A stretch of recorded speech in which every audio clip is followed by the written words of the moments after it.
نفترض ان جوزك حبيبك عايز ينام والكهرباء مقطوعه والجو حر.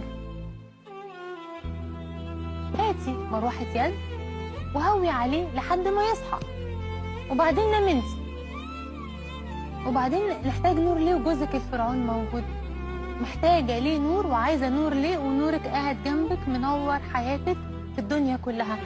نحتاج نور ليه وهو موجود؟ مولد كهرباء طبيعي رباني قاعد جنبك، نوره مغطي على نور الكهرباء. النور بذات نفسه قاعد جنبك. عايزه نور ليه؟ اقعد تأملي في الضلمه في حلاوه وجمال وبشاشه وتوهج نور فرعون. ما فيش حاجه اسمها اطفي التكييف عشان يرتاح وجوزك نايم. بتريحي التكييف من التعب. طب وجوزك الشقيان التعبان ما بيتعبش؟ ما ينفعش تريحيه من التعب هو كمان؟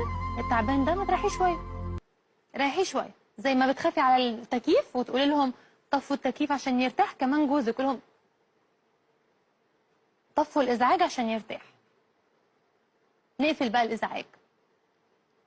حاجه مهمه جدا لشبابنا فراعنه، الفرعون الصغير الكبير بكل اعماره. ارجوكم يا جماعه، ارجوكم بليز، ارجوكم اشربوا ميه كتير في الحر ده عشان الورد بيدبل، وانتوا الورد بتاعنا. عايزينكم دايما مزهزهين ومزدهرين ومصدر الاكسجين.